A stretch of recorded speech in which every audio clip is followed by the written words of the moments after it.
Hi everyone, welcome to the very first episode of Thunder Fourth. I'm so very glad you are here. This is the show where I talk about RPGs in general and the Dragonbane role-playing game specifically. Today I'm doing an unboxing of Dragonbane the 1984 edition. Without further delay, let's roll! Thunder Fourth.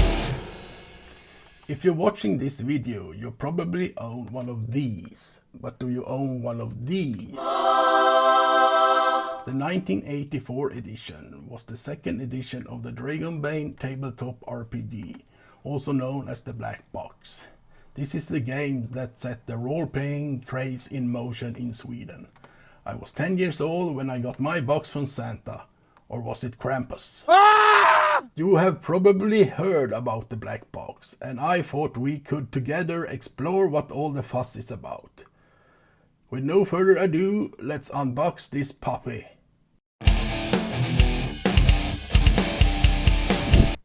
Here is my box from 1984. Precious. You can tell it's mine by the dynamite sticker at the bottom with my name on it. At the top you can see the classic Dragonbane logo, Drakar och Demoner, in red. Beneath the logo we find Michael Moorcock's Elric of Melniboné, painted by Michael Whelan. This piece of art is called Stormbringer. We're not worthy! Did you know Johan Egerkrant's new cover has the same motif as Whelan's old one, just from the opposite perspective? At the bottom it says, a role-playing game for 3 or more players, ages 11 and up. And finally, the logo of Äventyrsspel, Adventure Games, the creators of Dragonbane. On the back we see the back cover text, and on my box, for some ungodly reason, there's Donald Duck. What's in the fucking box? Alright. With the outside covered, let's see what's inside. Let's start with the dice. You have the D4, the D6, the D8 and a D20 used as a D10. What these early dice had in common was their poor contrast between the numbers and the dice color. I hardly think I was the only one who filled in the numbers with a pen to make them easier to read. As you can see, the D20 had the numbers 0 to 9 twice, with one set marked with a small plus. When you roll it as a D10, the plus doesn't mean anything, but when you roll it as a D20, you add 10. For example, 6 with a plus then becomes 16. First, we have a piece of paper that says, Role-playing games, the new hobby. It's a short description of the game and mentions other stuff Adventure Games sells, like products and extras. There's not much more to say about it. The rulebook. The black rulebook. As you can see, my copy is extremely well used, and pages that have come loose have been repaired with tape. Let's look inside. First, the colophon, which contains the names of all the heroes who created this role-playing game. Lottie to the brain! As you might know, the Dragonbane rules are based on basic role-playing by Chaosium. BRP uses percentile dice to resolve actions and is known for its simplicity. First chapter, Introduction. I don't think I need to talk about that. Skipping to the second chapter, the first adventure. It contains a short solo adventure where you explore an abandoned mine. Be aware, if you are too cautious while playing, you will be confronted by the almighty Game Master. Ooh!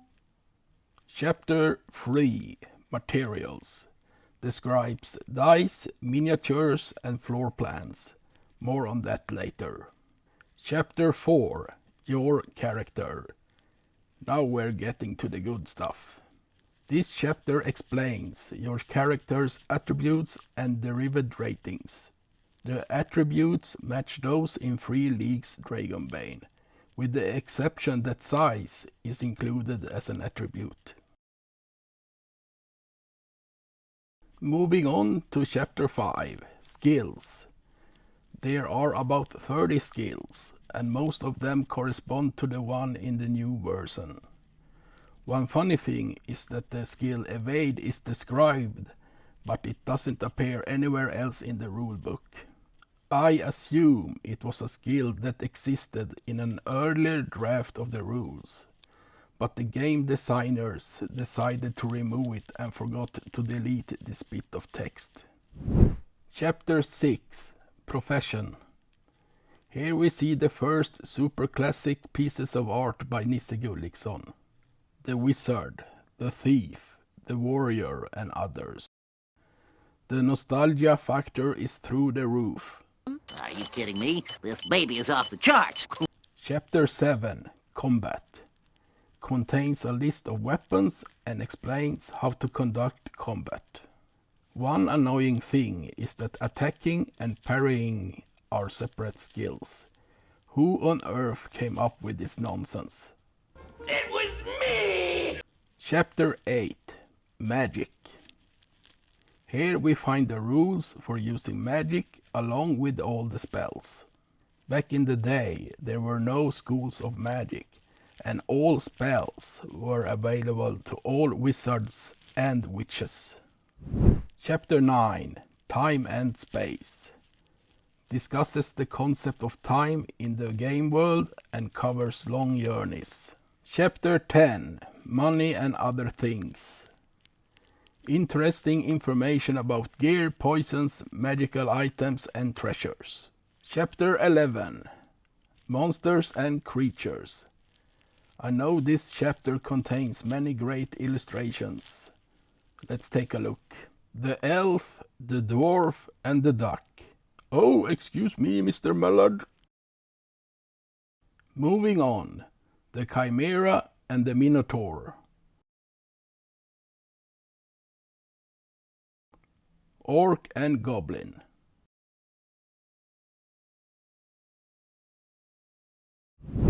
Chapter 12, Campaigns. Tips and tricks for the GM on how to run a game, create a game world and design adventures. That was the rulebook, folks. So much fun it has brought to a whole generation of Swedes. Let's return to the box and see what other goodies we can find. The red character sheets. The reason they were red was so you could not make copies on an old black and white photocopier. Because the red printed as black, the text became unreadable. This was of course because adventure games wanted you to buy their character sheet pads. 2 black and white floor tiles, or battle mats if you will. I believe these were colored in later editions. Next, the silhouette figures. The original figures are long gone, so I printed out a copy to show you what they looked like. The very orange example of play. Here players Fredrik, Nils and Peter, together with the GM Lars-Åke, are playing a quick game of Dragonbane. The PCs arrive outside a town surrounded by a high wall and try to climb it, resulting in all sorts of hilarious mishaps. And finally, the Vault of Sarkath Han. A short adventure by Steve Perrin to kick off your journey in the world of Dragonbane. Revered by some, despised by others. I liked it, but by today's standards, it comes across as rather simplistic. That, ladies and gentlemen, was the black box. Let me know what you think. Please leave a comment. And until next time, don't forget to Thunder Force.